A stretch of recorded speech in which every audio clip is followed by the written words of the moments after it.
What's up, everybody, man? It's your boy Cliff, aka Hoop Jargon, coming. So I know it's been a few weeks since y'all got another interview, man. And I wanted to take my time and get someone who's going to share a real interesting story, guys. I'm out here in hot ass Texas right now. Not under the the situations that I thought would be under, but we out here, we're doing our thing, and man, I want to bring on the cat, man. Again, I've been following for a while. He has a very, very extensive knowledge with the Big Baller brand, the Ball brothers, and that's no other than AB the Hero. Tell everybody what's up, bro. Hey, what's happening? What's happening? It's your main man, AB the Hero, back again with my guy Hoop Jargon. Let's get it. Yeah, man. So glad to have you on, brother.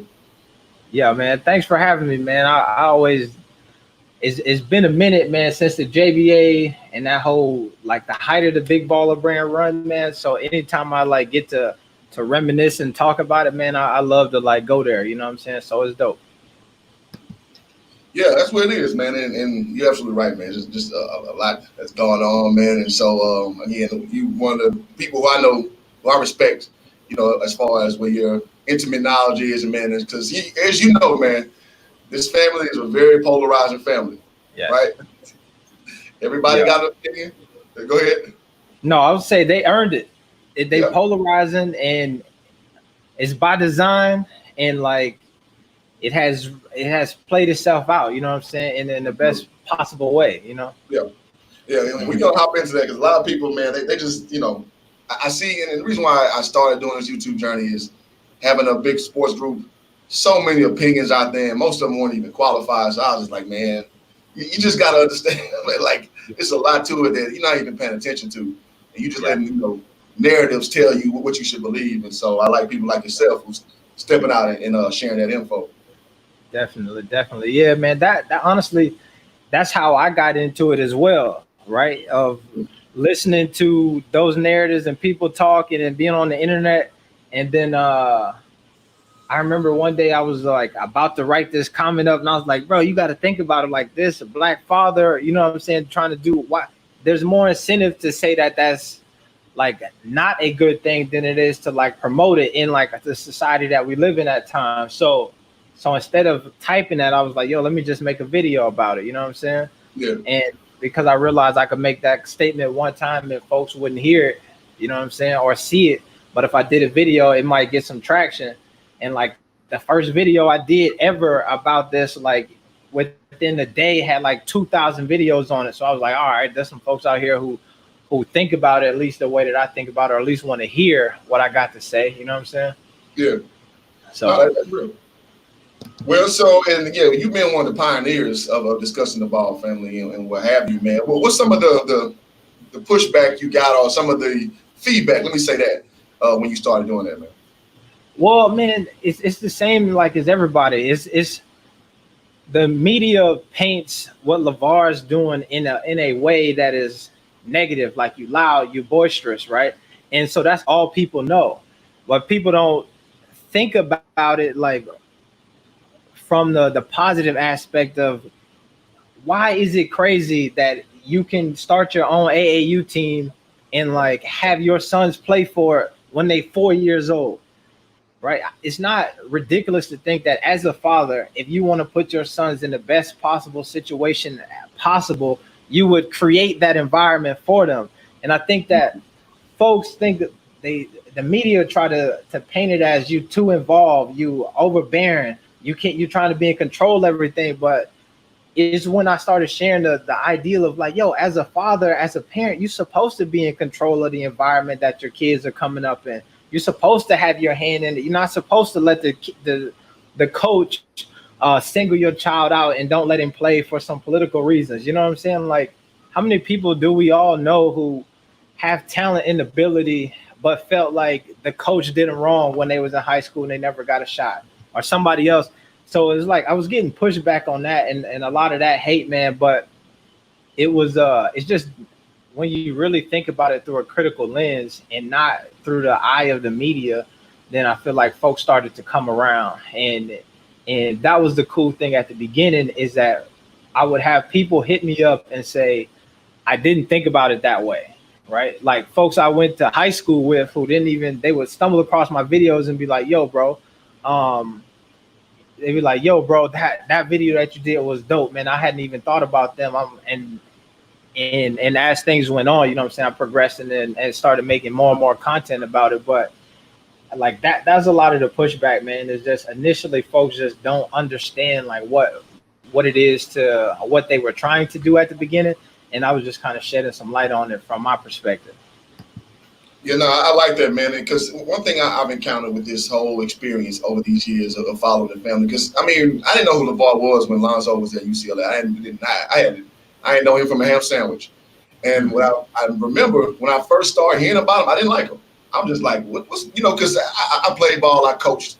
Nothing is worse than a bad helicopter parent. Nothing's worse than that. From a coach's perspective, from a player perspective.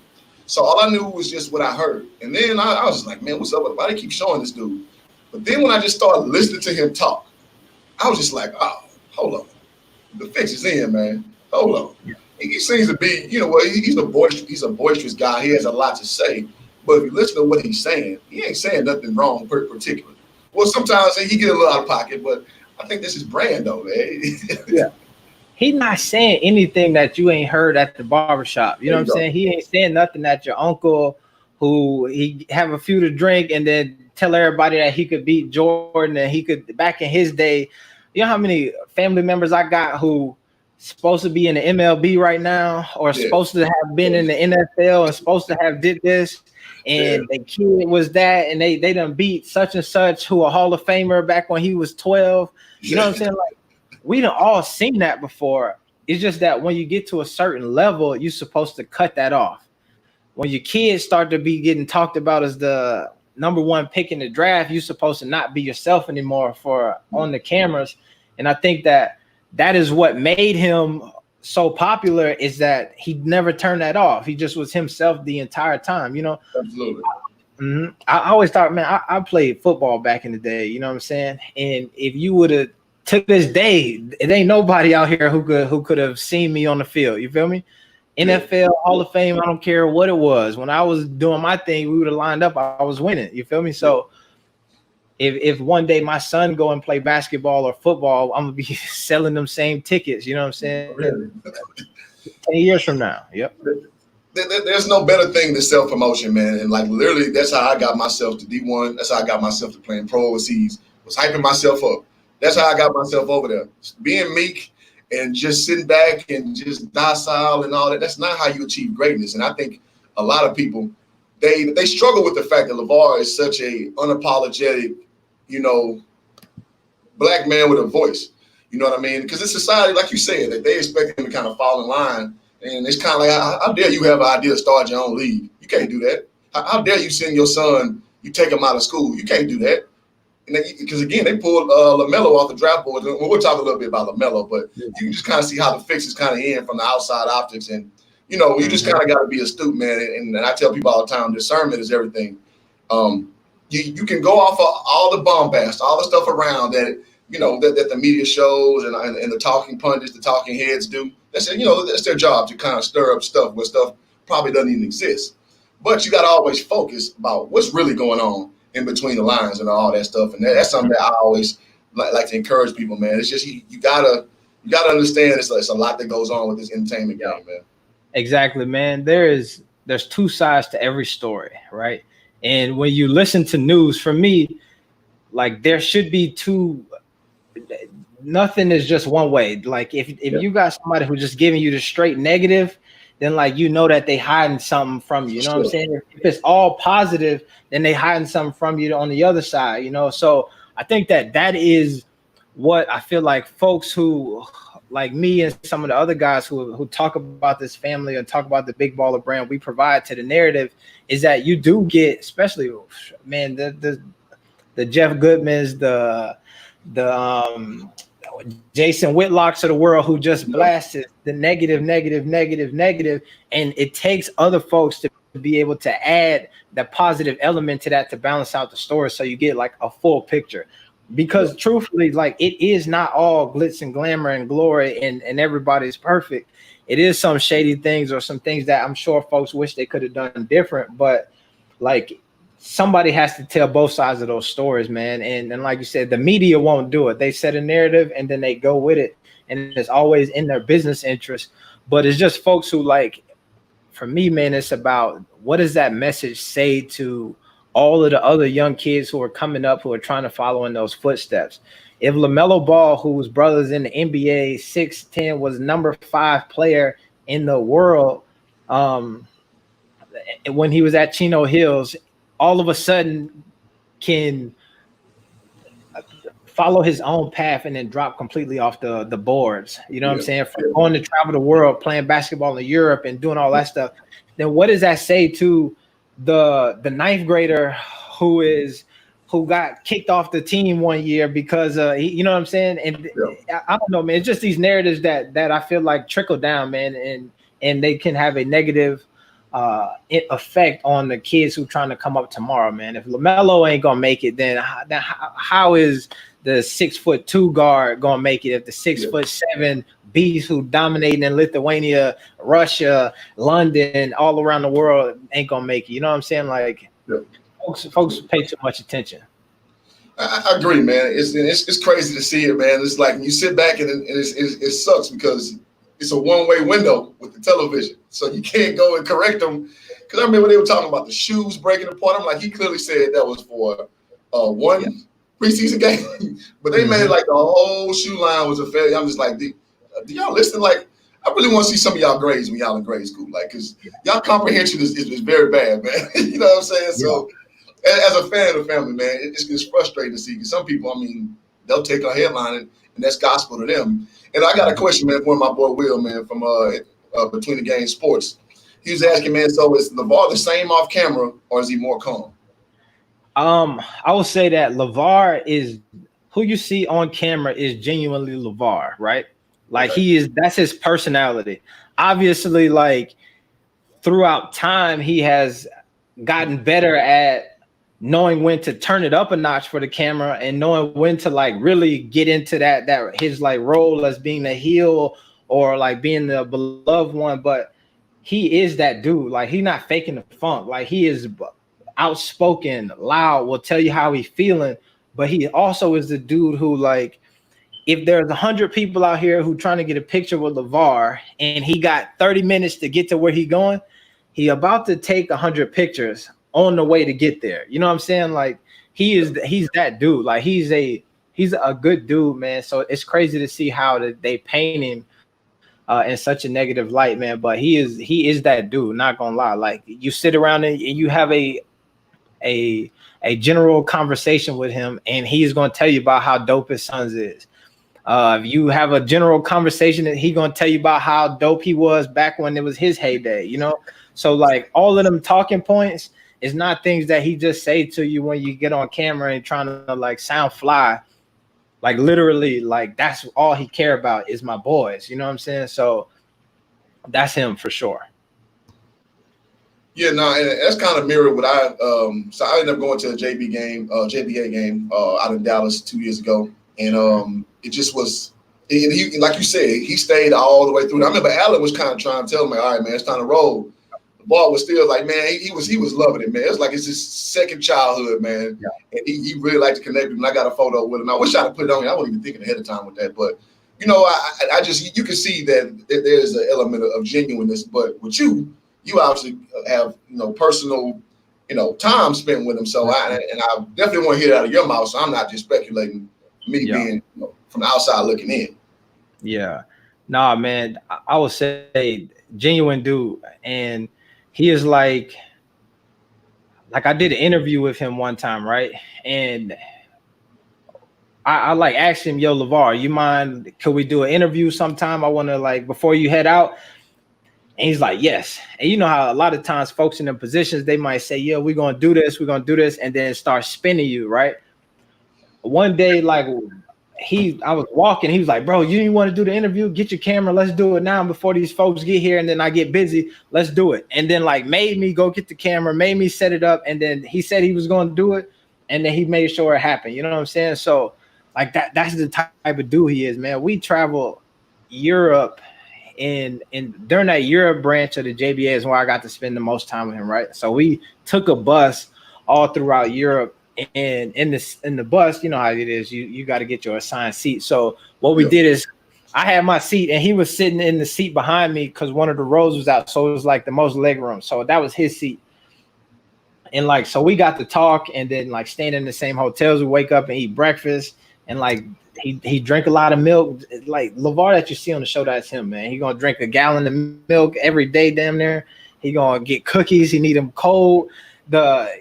Like that's him, man. But I would say that's what threw me off with the man. They tried to comfort him on the ESPN thing with the switching gears and like literally, man. I was with LeVar. We was out there for 2.5 months, and I had never, at one point, seen him say anything remotely sexual about any other woman outside of, not even saying he was saying about his wife, but you know what I'm saying? Like, yeah. as far as wife on the other side of the planet, and most everybody else out there who has some significant other outside of me, I would never do that either. You know what I'm saying? They was over there dogging folks, and my man was holding it solid to like his vows way across the world, man. So that's just who he is, man. He is a solid dude, like through and through. And which sucks, man, that all of that stuff ended up happening. I'm sure we'll get into that at some other point, but like because like he is a guy who, if he say he gonna do it, man, he gonna do it. Yeah, that's a great point you brought about the switching gears, man. And I think that's when I was really heavy to watching your videos when you were speaking about it. And the way you was breaking it down, it's just like, dude, this man literally was playing off the word that she said. And and the blowback was, oh, well, he's a misogynist. He doing this. And this dude is happily married, always talking about his wife. Happily. Mm-hmm. You know what I'm saying? And you look at the whole situation, man, and I guess people, again, when you don't like somebody, you're gonna get whatever darts you can throw at them. And it is what it is. I mean, that's the oldest media game in the book, man. You tell the story, that's the real story. You control the narrative, you control the story. So yeah, I know that was hard from the camp up to experience, man. And so let me ask you this, my man. So you talked about you were going and doing the JBA tour, and you know, obviously doing the domestic JBA season. So how'd you link up with the Ball family, man? And how'd you get your start doing the commentating for the JBA? So man, it's kind of, bro, I tell you, it was a crazy situation. So like same thing, I was doing all of the videos, right? And at the time where let's say Lamelo and Jello was in Lithuania, right? Like Allen and LeVar and them, I think LeVar was over there, but Allen was kind of traveling back and forth. And so I guess this is how they brought it down to me, how they stumbled across my content for the first time, is that while Allen was back here in the United States, he was trying to figure out a way to watch the games. And so what I was doing was also the same thing of like trying to help control the narrative of folks were trying to say that the players in Lithuania were not that good. It was like, so I would make these videos where I would talk about like who they were up against. And it'd be a dude who went to Oregon. It's a dude who went to D1 over here. D1 played, you know what I mean? International team, MVP, all of these things. So I would like give that information. Then I would tell you where you could stream the game and all that stuff. So while they were here, they stumbled across my video and got the information on like how they could stream the game. Then that's when they got subscribed to the channel, and then like folks started tuning in from there. But then what happened is there was that moment with the Better Business Bureau. Yeah. They had the like F rating, and that was a whole narrative that the media was pushing. So the same thing, like to counter that, I like wanted to go deep on like how do you get an F rating on the Better Business Bureau, right? And so I made a video explaining like how that situation happens, and then how folks could help counteract that. You know what I mean? Like if you had a great experience with the Big Baller brand, the first thing you're not thinking is let me go put a comment on the Better Business Bureau website. You're not doing that. So then I was like, so now you got to go do it. So then a bunch of people went to go do it, and I was like, yo, say something like, you know, not like AB the hero sent me here, but like some, I don't know. I had a little phrase, and because of that, they also seen that traction of like all of these people going over there and switching from like, I say it was 30 negative comments, and then now in the day you got 45 100 comments is going up positive on the other side. You know what I'm saying? Yeah. So they appreciated that. And this is the funny part is then so somebody reached out to me in my comments like, yo, man, we really want to like link up and hook you up with some merch and stuff. This is, you know, and I was like, yo, bro, like obviously you got to prove to me who you are, you know what I'm saying? So he's like, just send your email. So he sent the email and he was like, this is Alan, give us your address, we're going to send you something. I think by that time he was back in Lithuania. So he was like, when I get back to Cali, I must have folks ship some stuff out to you. Now, like I always say this in like typical big baller brand fashion. At that time, I never got it. You know what I'm saying? Like it was taking like 2 or 3 months for you to get your stuff. That's just a fact, though. Back then, so I never got it. But then I like once the JBA talk started happening, I reached out and I was like, "Yo, I just wanted to check in on that stuff. I see y'all doing the league. Like, what's up? Like, I would love to be a part of it somehow." And then that's when Alan hit me back up and was like, you know what, man, you right. Like, forget that stuff, man. Like, let's link up. Let's do work. Like, where you at? And they were on the tour. And he was like, pick one of the tour dates. Let us know. And we'll make sure you get there. And we'll meet. And if everything is smooth, then we'll talk about, you know, how you can be involved. And so at that point, they had already hit they had hit Texas and on the West Coast, but they were going to Chicago, Atlanta, Philly, and New York left. And I'm like 3 hours from Chicago. So I was like, look, you ain't got to buy me a ticket. I'll drive up there. Right. So I drove to Chicago. We linked up. As soon as I seen him, LeVar was still in Lithuania at the time, but I seen Alan and the rest of the folks. And they was like, yo, bro, AB, come in. It's good. You take your camera, bro. You can record everything, whatever you want to do. You got access. It was the media. There was a media outlet who was there who was trying to who wanted somebody from the brand to speak on like what the JBA meant and what that was. And he was like, yo, I'm trying to get LeVar on the phone, but it's like if I can't, then I want you to hop on camera and talk to the press about like what this JBA shit is. You know what I'm saying? Yeah. And it's so like that's the amount of love like from day one that they were showing. You know what I'm saying? Like I hit LeVar, he had him on the FaceTime and we talked for a second. He's like, "Hey B, what's up, my guy?"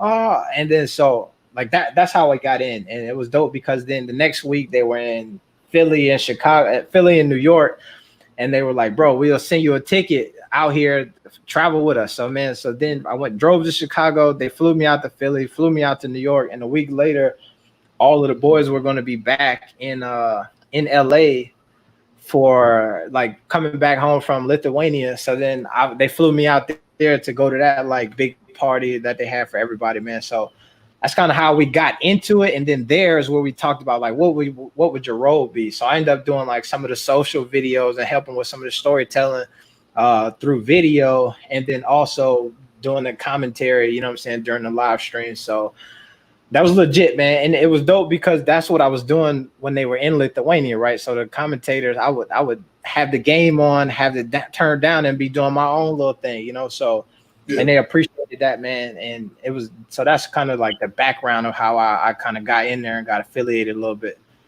I'm way deep in here. See DKM chiming in, boy. You know, it's like whatever o'clock over there. You know how DKM is, man. What's up, DKM? Yeah. Hey, I'm telling you, hey, big time. One of the best reporters on the Ball family, man. Y'all check his channel out, DKM, man. He's only 19 years old, but he's a very, very good journalist. All right, so that's enough about DKM. That's my boy.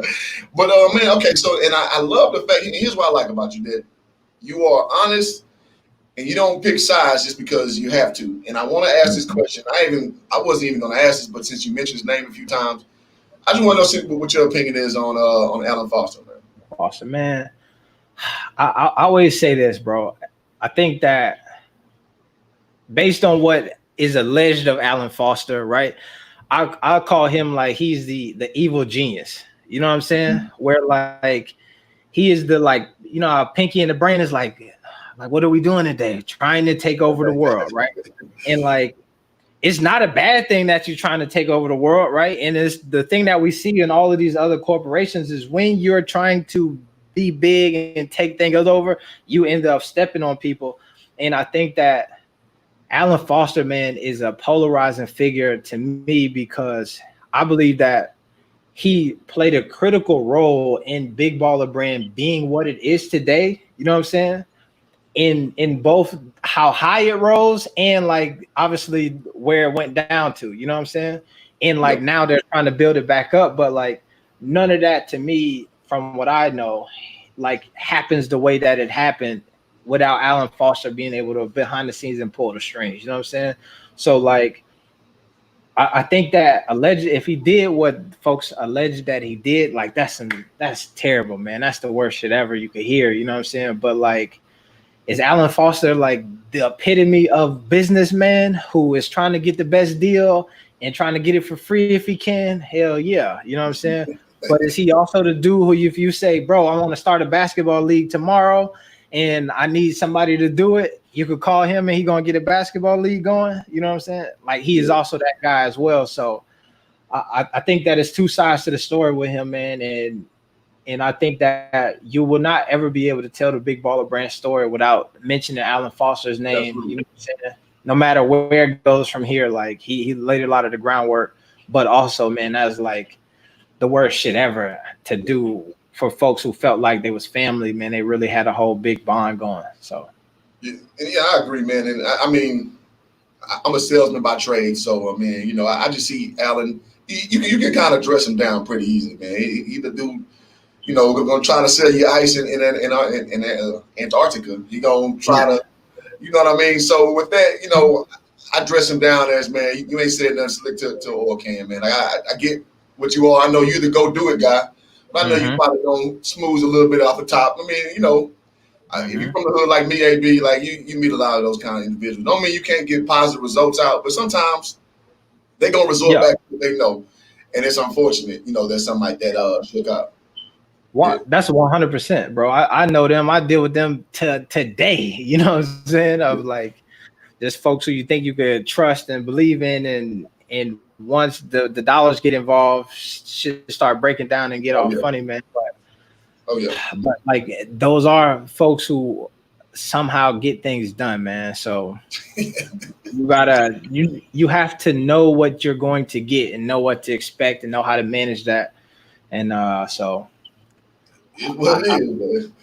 yeah, man. I feel like with that, like and it's not like obviously, man, there are things that I can be like, man, with some bad, you know what I mean? But it ain't. It's just not really in my character or personality to like to say disparaging things about somebody like that anyway. You know what I mean? So I try to give folks the benefit of the doubt, man. And I feel like with the Alan Foster situation, there's a bit of me, man, that really wants to give him the benefit of the doubt and hopes and praise that that shit is just a big ass misunderstanding.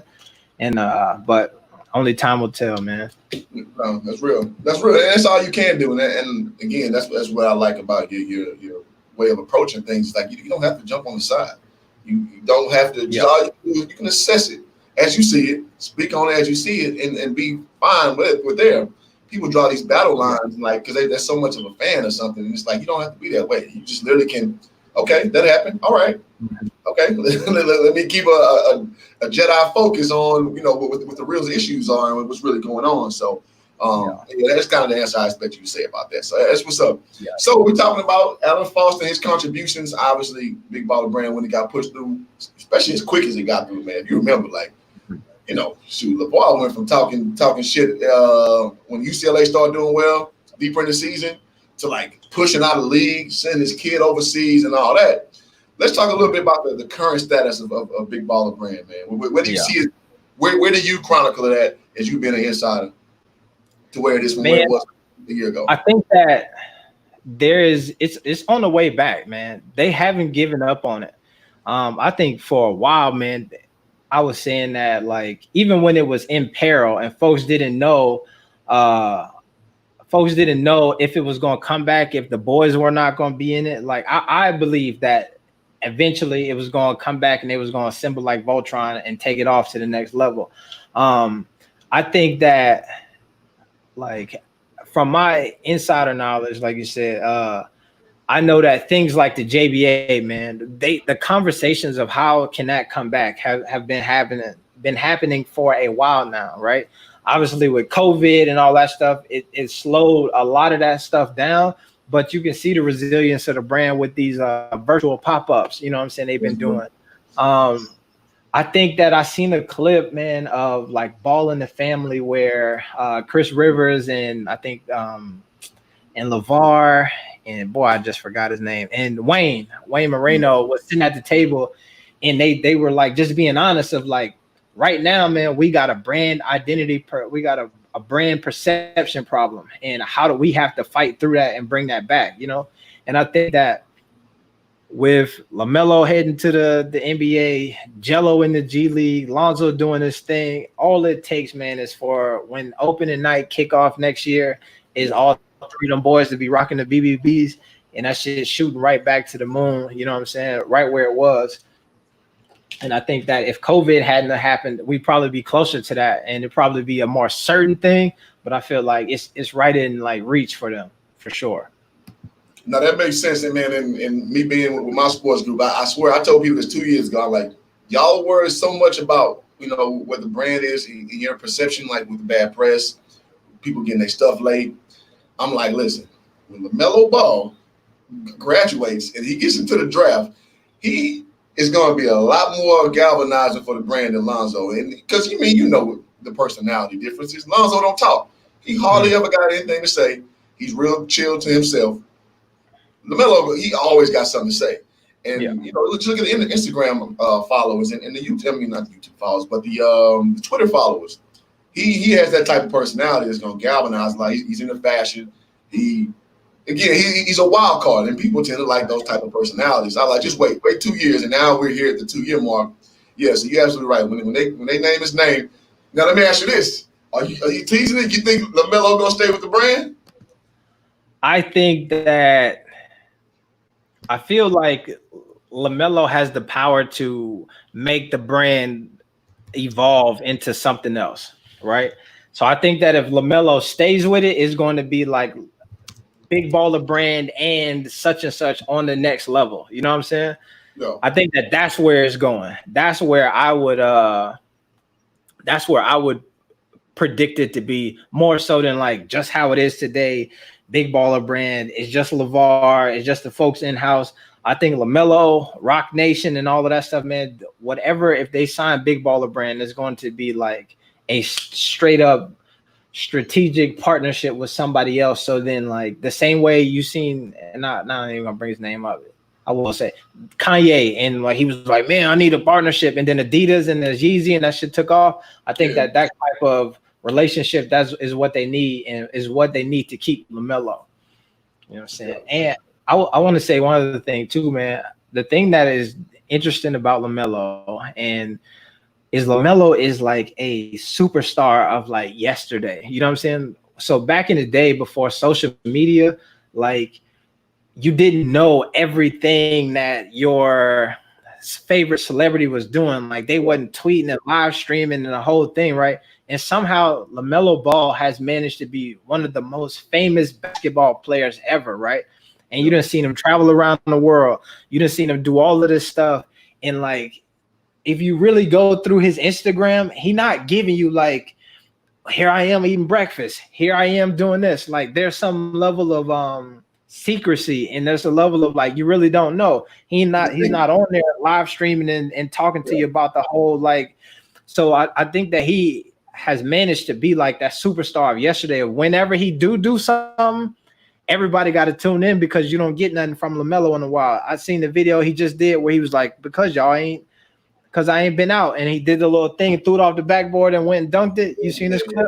Yeah. And I went everywhere because it was like, damn, we ain't seen LaMelo take off like that in a minute. You know what I'm saying? As opposed to like dudes like, what's his name? Mikey Williams, who is hype.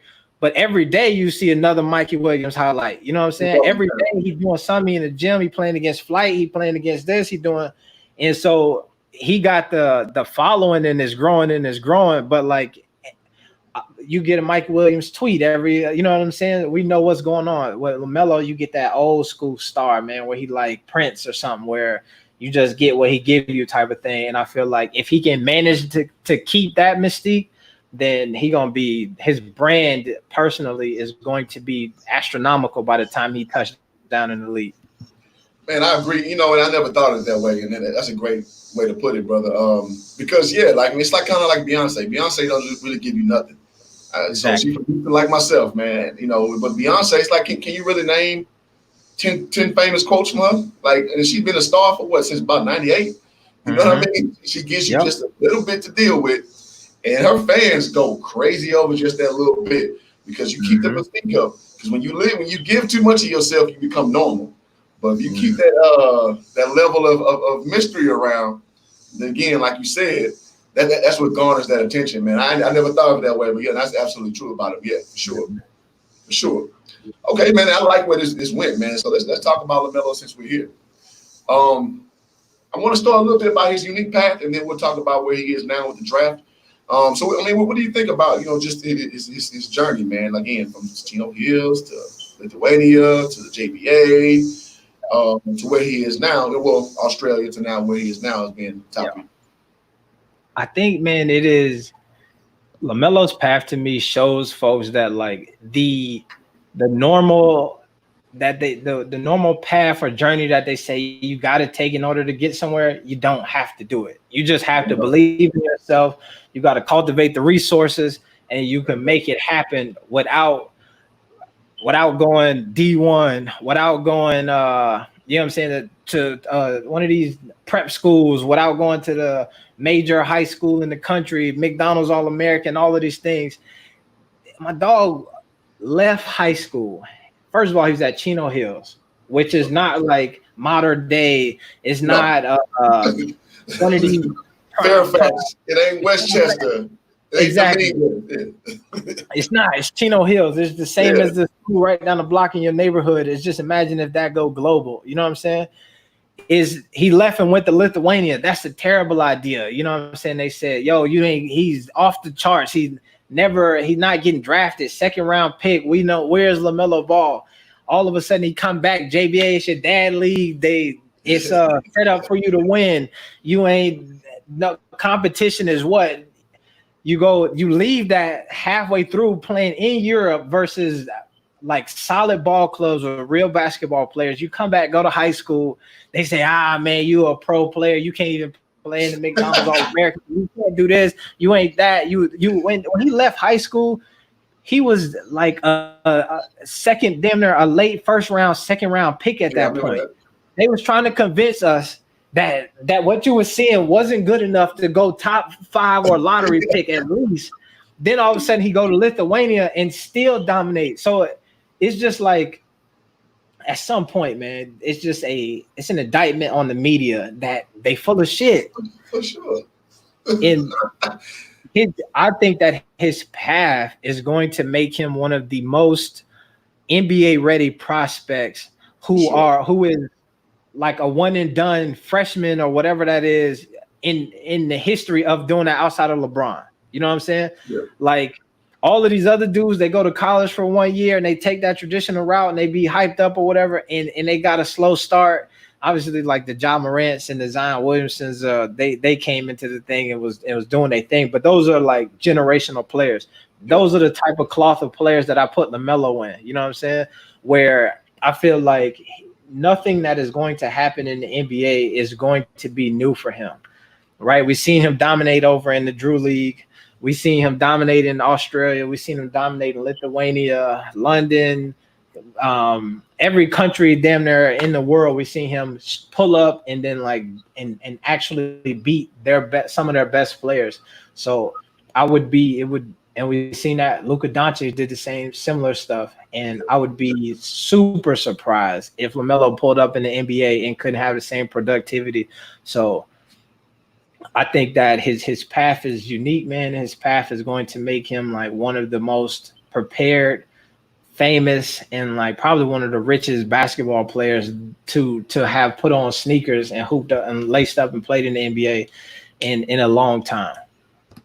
Yeah, no, I think that all that's on point. What you were saying, and then it's funny you mentioned the schools backing out because again, a kid who wasn't draft worthy all of a sudden is he a pro, he can't play. And when I saw Oak Hill back out, I'm like, are you kidding me? Y'all like the most NBA players in the history of, and they're a prep school out there in Virginia. You recruiting, they had Rondo, KD, Melo, J.R. Smith, Steven Jackson. Steven Jackson is from in Texas. Like he's actually from Port Arthur.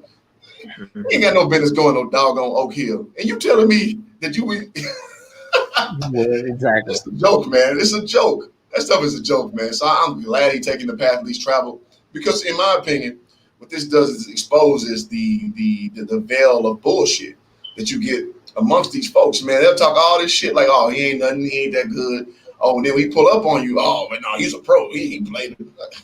Which one is it, man? Like, there's a narrative, man. I always say this. When we went to Russia, I sat down and I was talking with so before every game we were doing commentary overseas because literally I couldn't pronounce half their names. I pronounced half everybody's name, not even half, over half everybody's name wrong while that whole tour. So what I would do is I would grab somebody from the organization and have them try to like phonetically spell out the names. Tell me who your best players is. What do you think about our guys? Get some quotes and just so I could prepare for the stream. And I remember sitting down with my guy in Russia for the CSKA Moscow, and he's like, what do you think about? He was watching him practice. He was like, look, I don't believe it's hype. Like, I'm watching him now. He's not a hooper like that. You know what I mean? He's not taking it serious. And I'm like, bro, I said, man, I 100% see what you're saying. And when we first got into the JBA and before we watched the actual game, I watched Lamelo and them practice, and I was like, bro, he not taking it serious enough. But then I was like, bro, but when they throw the ball up in the air and he flip a switch on, nobody in this building is going to be able to stop him. And after the game, my guy came to me and was like, truth, he's the deal. Like, I can't 17, like you're right, he got it. You know what I'm saying? And was selling, was not, you can't convince me. Like he was on it like, bro, I don't believe it. I'm watching him right now, my own two eyes. There's no way that he's as good as folks say that he is. And then after the thing was over, he's like, yo, you're the best player in the gym right now. Yeah. That's the what when you watch him with your own two eyeballs, you get, you know what I mean? So I get it, man, and I'll tell you this, man. One thing you know about my brand is I call it how I see it. At first, I did not like Lamelo's game at all. When he was shooting those half-court threes and just not playing defense, cherry picking, again, the coach in me, the player in me, I'm like, hell no. I was like, I don't like it. I support the family. I'm not rocking with it. If you remember, he had that famous game they played in Vegas against Zion's team. Was it South SC Elite or some team they played out there? Yeah. And LaMelo looked terrible. Like, I mean, and you got to remember, though, he played up. So I didn't know that part, that he's a lot younger. And but again, I didn't like his game. But right after that point, when he went to the LKL, I saw that swip that I'm trying to say the switch. Flip. You know what I mean? I was like, whoa, he got like Lonzo game plus deep range, plus a little baby athleticism. And that's when I started to kind of see that with the player that he was going to become, because that was just like a total difference from just being a shot jacker, quote unquote. You know what I mean? Which I don't love, but I like the fact. I mean, but here's the thing. Let me back up. I don't want to get too ahead of myself. You gotta let players mature. Like, you can't expect to finish product at 15 years old, man. Like, that's not realistic. That's not how basketball goes, man. And so, yeah, that's what I love about his story, man. It's just you literally, like you said, you got to see his whole dynamic from freshman year on, via the show. You know what I'm saying? Via proxy of his father, LeVar. And so I think that's what makes him so unique, that he got, he's been an open book. Even though he don't give you a lot personally, he still has a lot of accessibility you've had for him. Yeah, man. I agree with you 100%, man. I think that with that switch that you seen flip was the difference between like what happens here in the United States and in Europe, where players can go pro. Like when you decide I want to be a professional at 15, 14, and you can devote your time and energy to that. I think that's what he ended up getting from going to the LKL, where it's like, all right, now I'm not worried about school and books. Well, doing homeschool or whatever. Yeah. And but it's like my primary focus is I'm a professional basketball player. And then you start that learning curve right there.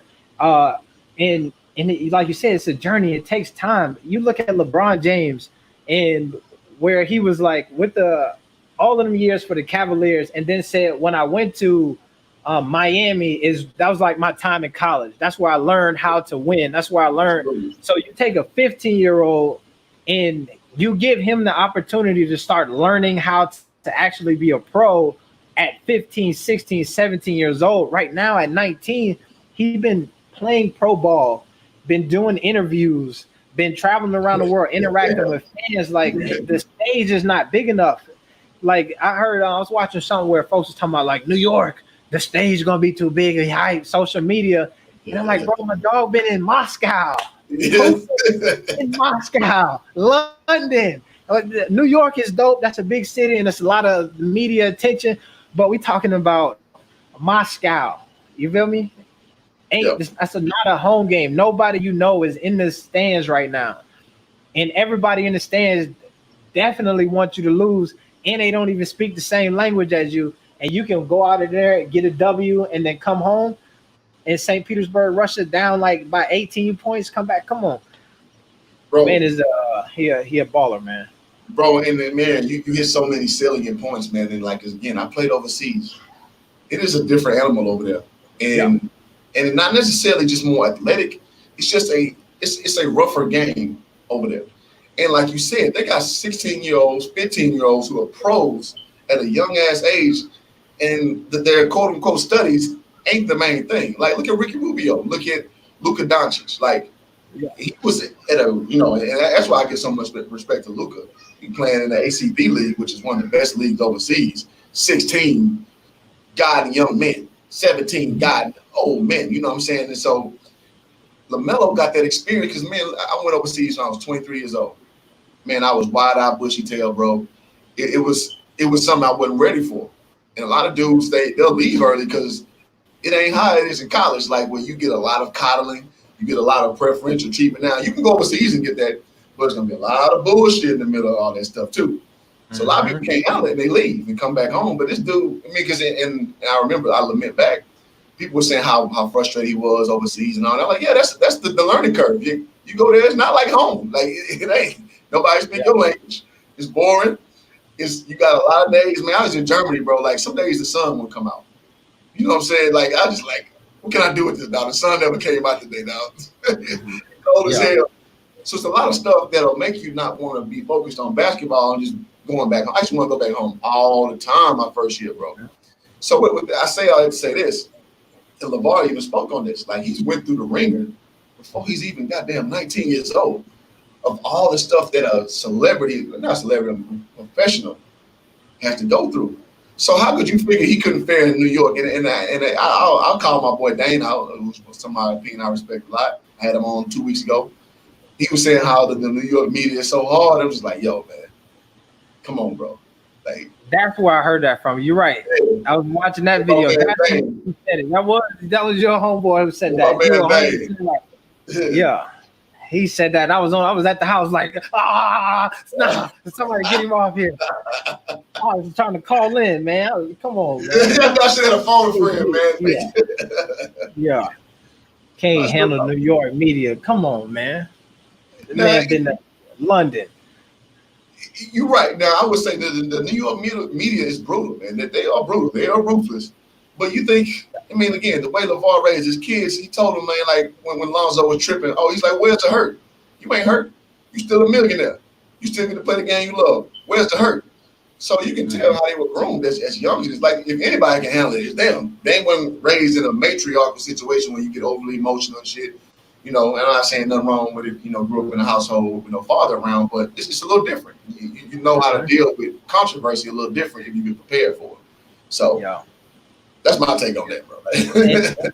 And when, like, to that question earlier, when they were asking, like, is LeVar the same way off camera as he on? Like, that quote that you just said, like, that wasn't just some, like, let me spin this for the media, let me have some cool answer to say, like, that's a legitimate conversation. Like, that's what I told them. That's how they feel. You know what I'm saying? Like, is that real? It's not like the media spin is there at all, man. That's just it's real, and that's the way that they look at it. It's not that deep. It's just basketball at the end of the day. It's putting the ball in the hoop, dribble up the court. You win the game, you lose the game. Like, all right, then you go home and you hop in a Lamborghini. You know what I'm saying? Like that. And I won't go too deep in this, but like that also is what like really when the JBA thing happened and the whole brand started going down and the money and folks is like, man, Allen stole millions of dollars. That is what got me upset. Is that yes, man, that sucked that they lost the 1.5 and all of that stuff. But I was really just thinking about all of the JVA players who kind of invested into the league and put their talents into it, and then that it disintegrated and disappeared.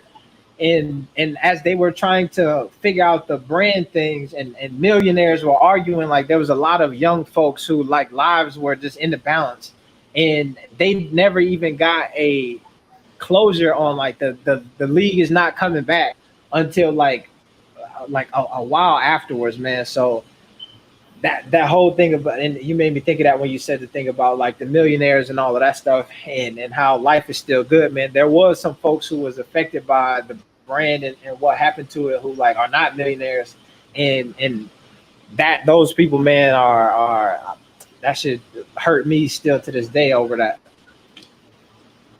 Yeah, I mean, that's a lot to. I mean, well, let me put it this way. But I think that adds to the beauty of the story, man. All the controversy, all the stuff that a lot of people, like you say, man. LeVar say he built for this, like, and so I think a lot of people don't really understand. A lesser faction of people will have folded real tough with all that stuff going on, man. They'll have folded real tough. They'll have disappeared into obscurity. We'll never heard of them again.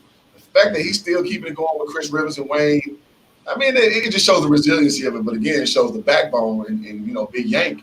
I'm sure instilled that in LeVar and his brothers, and that's what you basically seeing a third generation of that type of mentality from that family, man. And so I think it's a great thing, man. You gotta go through the fire before you get the last reward. You know what I mean? And so I think that's what's so unique about the family. Besides just worrying about the headlines, like the resiliency, like that's crazy. The audacity to be great in the face of peril, in the face of haters and scrutiny, like that's life. that's That's a life. fact. Yeah, that's a fact, man. And that's the message, right? Is that you could how many things that they had to overcome in order to get to where they at today, right? And so I think that to me, when I think about what I hope the next generation of hoopers and people like take away from it is that like nobody can actually tell you can't do something. Like even get to the NBA, if you got enough talent, they can say, bro, if you don't graduate high school, you don't go these different, if you don't take these different steps, you can't make it, bro. And we've seen that is not necessarily true. So I think that is something, man, that's big and that's huge in that family, man, and they apply that to life just in general, and they are being able to bounce back, and that's special.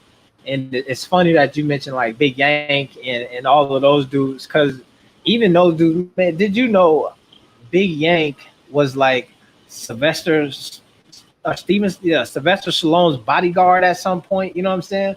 Like Nah, I didn't know that. That's crazy. yeah, it's crazy, man. That family, man, has so many like weird, like special stories of shit. Like I remember LeVar got into it one time because he said that he could dive better than like Greg Louganis or some shit, some like Olympic dive. And folks like you can't dive better than Greg Louganis. And then so one day I'm talking with LeVar's cousin, Coach Dora Balthazar, who's the head coach of the LA Ballers, head coach of the JBA USA team. And he's like, man, that big dude LeVar, get on the diving board and start flipping and do a triple woo, woo, woo, woo, woo, and dive into the water. You know what I'm saying? I ain't never seen a big dude move like that in the air. And so it's like, the shit sound far-fetched. It sound crazy when he starts saying this stuff, bro, but there are people who can validate and back up damn near all of that stuff, man, and it's crazy. And they got so many small, nuanced, weird stories of like just going to the park as a family when they were younger, and they were telling me like they go to the park in LA and be like, yo, we got the court for the next 2 hours. Only people can play is balls. And like they just all so big and massive where everybody just let them play it, they family game until they got done, and then everybody else went back on the court. You know what I mean? And it's just like that's who they've been, man. They have not been normal or like ordinary or average in damn near anything, bro. And so that is why I feel like when he says things that people end up being like, bro, that's crazy, like he actually believes it, because he was trying to go to the NBA and play basketball, and then decided like I am not doing it, and then ended up in NFL Europe. Just so from like a standout basketball player to I'm gonna switch it up. Now I'm a professional football player. You know what I'm saying? I'm gonna have 3 boys and they all gonna be pro players. Come out with the number 2 pick in the draft, almost maybe the number 1 pick in the draft, and another one in the G League. I'm gonna start my brand. I'm gonna charge $500. 3-4 years later, we still sitting here talking about it to today. So if you have so many premonitions and then those things start coming true, man, you just believe that you can't be wrong. And I think that that's where he at right now. And to your point, I think that that's the type of shit that's instilled in them from like the previous generation. You know what I'm saying? Not just like from something that LeVar made up, but also from his dad and his parents and that whole family and all that stuff. No, that's real, and I'm glad you brought this up, because listen, all you people out there who say he went to Washington State and averaged 2 points a game, I challenge you, and excuse my French, to get your bitch ass on a Division I court and understand that it is, if you average 2 points, it is hard as shit to do it at that level, especially talking Pac-10. Like y'all have no clue about the level of play in Division I. And we ain't talking low major, high major, whatever. Like it's not easy to just be on a team, because man, bro, I've seen so many dudes, man, who, great where they came from. They come, running against other D1 athletes, and we call them PPs, practice players. When their popcorn turned on, they can't do shit. Or in practice, they're not even good enough to really get a good look in practice. Like, I don't think y'all understand how strenuous that level is for you to even be considered for a scholarship and to be on the team. That's not nothing. Now, I get it. It loses. It gets lost in translation when you talking about you better than Jordan. So people going to harp on shit like that. But the fact that, again, you were athletic enough to get picked up by NFL Europe after you go to Cal State, LA, he went to after Washington State, and the NFL picked you up. That's not nothing. Like, that's not nothing. Yeah. They don't just pick people up just to be picking them up, man. So I think a lot of people be getting out of pocket, but it just shows they don't understand the level of competition. I mean, it's funny, but, it's a little shameful, too, that people really poo-poo on that kind of thing when everybody's not doing it. 1% of high school athletes go to Division I sports. 1%. Yeah. So, come on, man. And I talked to him about that, right? And honestly, that's probably what fuels his involvement in his kids' journey and where they playing and how they are treated from their coaches. Because part of his issue and the reason why he say he only averaged 2.2 points is the style of play. So he went there and was expecting them to push the ball up the court. He was like a big man, but you know what I'm saying? He was thought he was going to be able to, they was going to be playing at a pace. And when he got there, they slowed it down and they just were like, yo, you rebounding. You know what I'm saying? And so it was a miscommunication with the coach, and which is why he got up out of there, because he was playing, but anytime he would put up a shot or go try to get a bucket, they pull him out the game. Fast forward, you see his relationship with Melo and them coaches, where when they start to put too much control and limitations on what they can do, he pulled them out the game. You know what I'm saying? Taken to another squad, and I think that starts from there. And it's not a far-fetched story, because like I was saying earlier, we all know somebody who is opposite of like what you were saying, where dudes who just suck and or not good enough to get a shot, but we all know somebody who is talented as hell, and we believe in their ability. And for some reason, you like, yo, what's going on? And they like, man, it's the coach. The coach don't like me. The coach, the scheme don't fit whatever you got going. Or you see somebody who at one school can barely touch the court, then they go somewhere else and then they take off. I feel like that's kind of how he described that situation to me. You know what I mean? And that's why he left. And then, like you say, he went to Cal State and dominated. And his brother, cousin, Coach Doyle Balthazar, played on that team with him. And they both was wrecking shop down there. Yeah, I mean, and I think it's just the genesis of that is people aren't honest about the intricacies of these sports situations. Like you're saying, if it don't fit scheme, if it don't fit personality, that could pose problems for your career. You know what I mean? And so, and always that you ain't good enough. And like you said, like sometimes it's just not a good fit.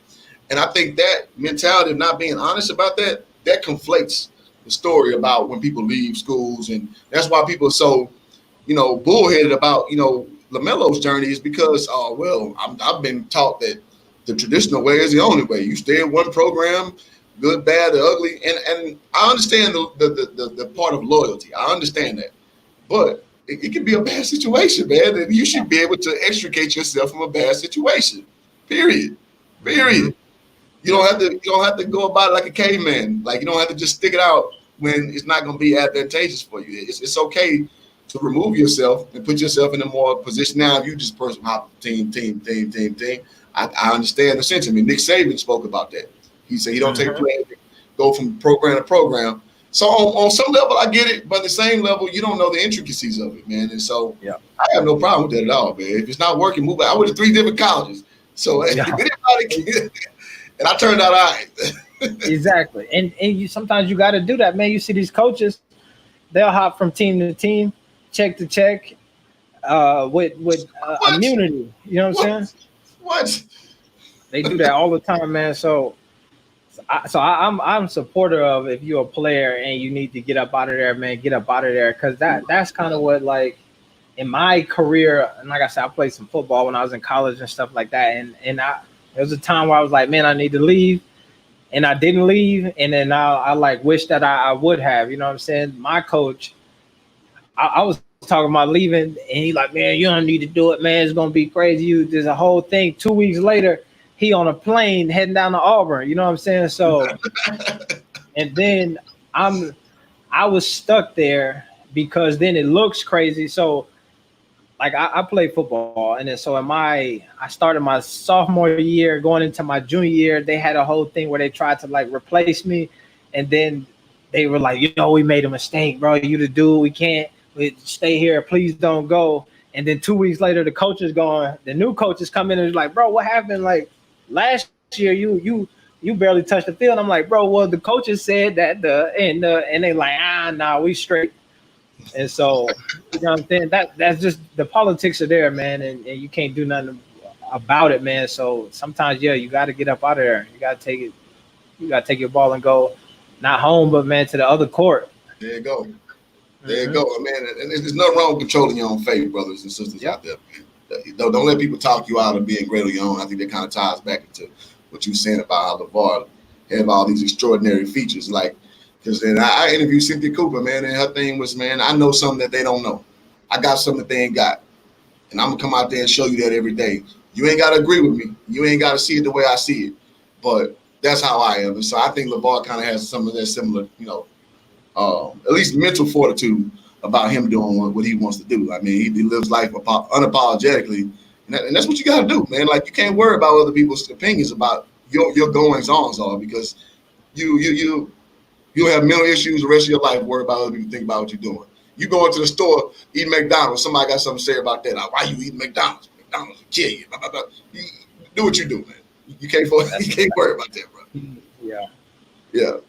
You're gonna never. So, I want to ask you. Oh, go ahead. You got something a little inject? No, that was it. Go ahead. Oh yeah, man. So now I've been taking some of your time, man. I want to kind of power through these last two, and you know what I'm saying. I really appreciate you giving me your time, and I want to ask, man. So we talked a lot about Lamelo. We talked about LeVar. We talked a little bit about Allen Foster, man. But I want to see, the breadwinner, the first breadwinner of the Ball family, man. What do you think about Lonzo's progression into where he is now? Man, I think that I will say that. My opinion on it, I think that he is moving into a position where I'm on record saying that I believe that he an all-star next year, right? I don't know who coming off the ballot. It don't matter to me. I believe that somebody coming off of there, right? The same way I would have never imagined that Brandon Ingram was going to be able to push somebody off the Western All-Star thing, off the Western All-Star team. I feel like Lonzo is going to get somebody up out of there as well. I think Zion is going to be there, and I think that his progression, man, is one that, for me, truthfully, the reason why he ends up being the number 2 pick back then is the intangibles that he has, right? It's not the same as like a Russell Westbrook who's going to go down there and jam on you, get a bucket, a Damian Lillard who's going to pull up and shoot it from everywhere else. All through the draft process, what you heard people say about Lonzo Ball was the intangibles. They gave him a lot of credit for being able to shoot the three in college that didn't translate right away into the NBA, but it was a lot of the tangibles. It was like he makes everybody on the team better. It's he is a leader, a captain, all of the things that don't necessarily show up in the stat sheet outside of maybe assists or different things like that. So I think that he has always brought those things, the things that people sold him on, to the table. I think that the other parts of his game, the facilitating, he's brought that to the table. We've seen him make Kuzma better. We've seen what's happening with the Pelicans right now when he's on the court. I think that the part that folks are waiting for him to get, and we started to see it before the season shut down, is the shot. A three-pointer was something that they were selling during his draft package. That's starting to fall now.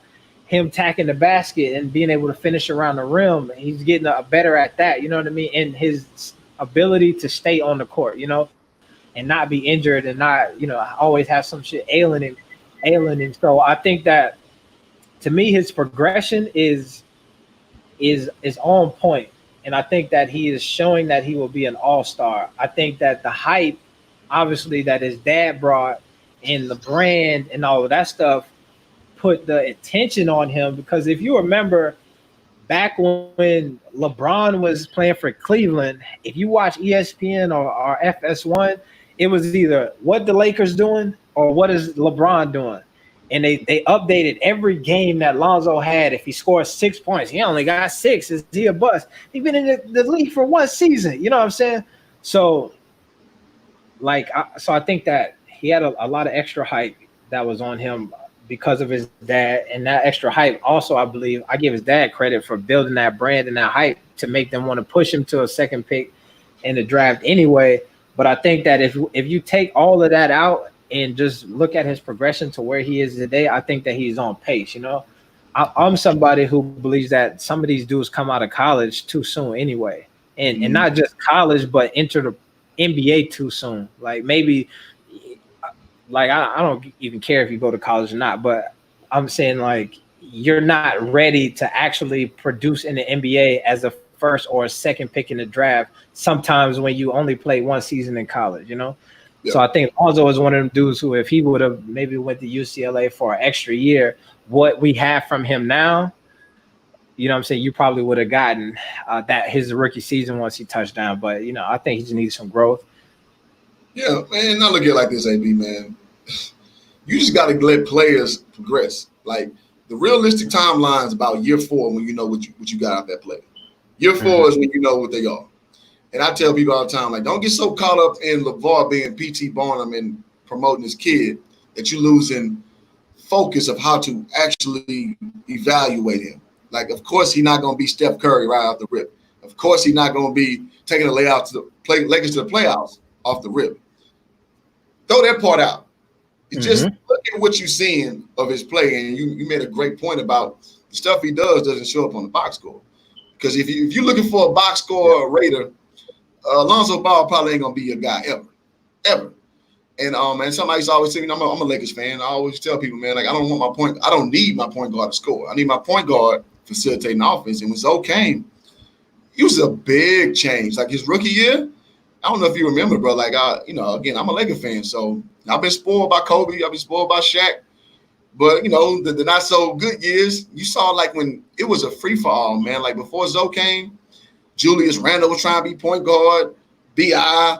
trying to be point guard, Jordan Clarkson trying to be point guard. Oh, it was a shit show, man. And so when Zoe came, it changed the pecking order of the team because he's like a quarterback, man. You put him in, he's like a Peyton Manning. You put him in and let him just do his thing. And Peyton Manning put up a lot of numbers, so I guess that's not the best comparison, but yeah. Quarterback, you know what I mean? So, well, but then again, Peyton rookie year, he threw more interceptions than touchdowns, or something like that. His rookie year. So I mean, it's always a learning curve. Yeah. So I say all that to say this.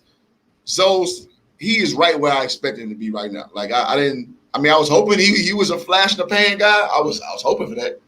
But about year 4 is when you know what it is, and I think he had a phenomenal year last year, man. He got his jumper down, like you were saying. He understood what Alvin Gentry understood. Just let him play. Let him be like what LeVar been telling you. Just put him out there and let him do his thing. He gonna figure it out. He's a figure it out kind of guy, man. So I'm glad to see where he is right now. Sucks that it's not for my Lakers, but I mean, understand, things change. LeBron comes. Obviously, you can't have 2-point guards. It is what it is, man. So I'm happy with where he is now, man. I think he's going to be even better, and he may push that all-star position next year. Yeah, not a made, man. It's happening. Telling you. Okay. All right. I'm with it. I'm guaranteeing that for you right now. All-star. All-star. Him and LaMelo all-stars. You sound like DJ Ron Cook, man. DJ been on that kick for a minute, man. I'm telling you, bro, there's no way if there's an NBA season next year that LaMelo Ball is not an all-star. I go on record that I believe LaMelo going to be an all-star if Lonzo ain't one. Year 1? Year 1. All right, man. He got to go to the right bad team. It don't even matter. Okay. Year 1. I personally want him on the Warriors because I want him to have a red shirt year like Kobe did, and I want him to be ingratiated into a dynasty. But DKM don't agree with me on that. They want him to go to a sorry team. Yeah, I want the Warriors. I think that he has too much notoriety to take a red shirt year in the NBA. Like, if anything, like him going there and not like you said, Kobe red shirt. He was coming off the bench. He was playing. His numbers, his first season and a half or so, don't reflect his career. Yeah, agreed. Melo, and that's because Kobe was, if I remember correctly, he was like a big name. He was like the young kid who could hoop, but he was like fresh on the scene. Came out of nowhere, like damn, Kobe Bryant, right? Where LaMelo, he is household. You feel me? In a way that. So if he go there and sit on the bench, the memes, the internet, and all that shit going to explode too much, and it's going it's going to ruffle feathers. My dog LeVar not going for that. You know what I'm saying? At all. I don't even want him to get in that situation where he had to go off on Steve Kerr, Steph Curry talking about Aisha. He talking about, you know what I'm saying, Klay Thompson, Draymond. He ready to fight everybody. Nah, I don't put my dog in that. Let him go to New York and tell RJ Barrett, run the floor. Julius, you run the floor. And let him kick that ball out there and let him do his thing, man. That's what I would love to see. I ain't mad at it, man. I just, I want him to win, and I don't really care about his personal stats just off the rip like that. I want him to be an organization that's shown that they dedicated to building from within and putting the right talent around to win. Because at the end of the day, people got goldfish memories, man. Like they'll talk all that shit the first 2 years when he's struggling, quote unquote, by sitting down. When he started winning, all that shit out the window, man. So that's how I'm looking. I'm looking at it from a longer, but I totally understand where that spirit comes from. I get it. So let me ask you one more thing, AB, before we ride out, man. Let's talk about the sniper, Lamelo Ball, man, the loyal BBB middle brother. What's going on? Man, I think that Jello is tough, man. When you are sandwiched between the number 2 pick in the draft and the number 1 pick of the draft, your accomplishments are just easily diminished. You know what I'm saying? Like, you're not that good, so like you're not good at all. I think that that's the narrative that he falls victim to. But I think that, man, every time I've seen Jello hoop, he's been balling, man, dominated.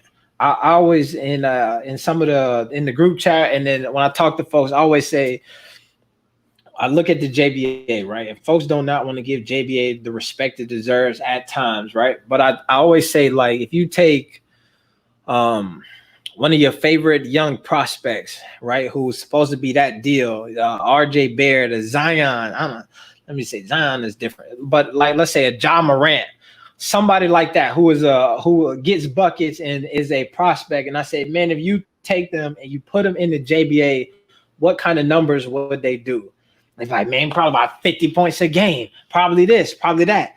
And I'm like, that's exactly what you got from Jello. like he got in there. LaMelo's team was struggling. They added Jello and they went on a run and won the whole thing, right? There are times overseas where the team is struggling and Jello ends up going for 65 to get the W. You know what I'm saying? Like the bag is deep with him. He can shoot it. If he get hot, it's he's not missing. His little bit of post moves are there. And the thing that I cannot forget is that he was doing all of that on one leg. The man ankle was looked like this. The man ankle was as big as this thing right here. Like literally walking into the JBA, the first time he like that's how long it was bad. Is before he even touched the court in the JBA, he tried to practice and they had to pull him to the side. And I remember walking over, he's icing his ankle that big. Then went on to average 50 points a night in the JBA. Then went overseas and is playing against pro players and not even practicing because he got to ice his ankle and then go for 65 in the next night. Yeah. So the man could hoop, man. And I think that it's a shame that what's happening with his family and all of that stuff has kind of diminished his ability to ball and where he should be at this time. But I'm a believer, man. I think that if he gets a shot, and I feel like for him though, it will be a system situation, right? Somebody's got to bring him in and then like give him a chance to do what he does. And if they do that, I think that he's going to thrive. I think that there are probably teams and positions and like roles that you could put him in that will make him not look as good as he actually is. And I hope that don't happen to him. Yeah, I think those are all solid takes, man. I mean, Jello has shown he can get buckets. He's shown that he's reliable, he's strong, he's level-headed. And again, you just wonder about where that translates to the NBA game. And you know, I talk about this a lot in the chat or like with DJ. With DJ and the DKM. It's like I see him being like more or less a PJ Tucker type player where he has the frame that he doesn't really have a true position as far as the NBA is concerned, in my opinion. But in this new era, being a stretch defender, big body four like Draymond, like PJ Tucker, there's a lane for you like Pascal Siakam. Well, Pascal's a little more to the three range, but you kind of know what I mean. You can be a tweener, but the skill set you have can manifest into like a more up and down type of game. So that's what I see him as, man. So I'm hoping that, and I'll tell you what, we talk about timelines, like where Lonzo is where I expect him to be in year 4. Jello, it would be in his junior year at UCLA right now if he stayed. I believe so. You're not gonna know who he is in about 2 more years. That's when you know who Jello is. Like it takes about a year past college plus another year. Especially you've been a 3-star prospect. I'm not gonna castigate him at all. Well, you ain't like Melo, you ain't like Zoe. But at the same time, I'm not gonna overblow him just because he's a ball, you know what I mean, kid, you know, that I'm not gonna do that either. But I don't think until 2020 is when you'll know 2022, let me say that, is when you know what Jello is, man. So how do you see him? Well, you just said that the right system though, but what's the right system for Jello in your opinion? I think that Jello's game is interesting, right? And I honestly, man, what I've always seen him do, and I think the game that he has been in and had the opportunity to play is that fast-paced game where he can get out and run, catch and shoot, and get buckets, right? That's hard to find the way that we've seen him play in the next level. And I will say that the hesitation that I do have with him is that I don't know honestly what a 100% Jello looks like, right? Yeah. I don't know what full mobility, what his bag deeply entails, right? I never seen him start rocking and go off the dribble. You know what I mean? Because I always seen him have to pivot on one leg and do a turnaround hook or something, you know? Yeah. So once I feel like that is the thing, and DKM always says I need to see him play in the G League for a little bit, so I know I will say that because of that, like, is what I need to see how long like it'll take him to like manifest and kind of get over the hump and become like a true NBA player. But I think that the system. Do you know who Georges Niang is? Yeah. And I feel like that is the dude who, like, to me, Jello, the floor is Georges Niang, right? He Okay. not fast, he not super athletic. He'll shoot it. He can facilitate a little bit if you need him to. I think that Jello with one leg, that's who that is. You know what I'm saying? I think Jello come around, can move around and shoot and maybe get some handle. The ceiling, I'm saying the ceiling, not there's a whole lot of space in between Gotcha. George Niang and I'm gonna say Klay Thompson. Oh, you going the ball facts route? Ceiling, Ball facts route. the ceiling, the highest. Like in the best case scenario, you get that. Do I think he gonna hit the ceiling? Maybe not. But somewhere in there, I don't know who that is. You know what I'm saying? But that is the thing. Georges Niang a little slower, going knock down the shot. You know what I mean? If you give it to him, but the ceiling, if he can move around, that ankle look good, can come off some screens and light it up, he got that bag in him. I would love to see it that's in him. I got to see that ankle with the full dexterity. I got to see all the, like you say, the shake. I got to see all that. But if he can get it, I mean, Klay can't dribble like that. Jello, if he can move, his condition is right. Hey, he got the right mentality. So we definitely will see, man. So, all right, AB, man. Go ahead. Let me tell you one more thing, right? And I would say folks don't give Jello credit for this, right? If you go back to the Chino Hills tape, and you know they do the press, a lot of the times on the ball, forcing turnovers, you'll see Jello Ball.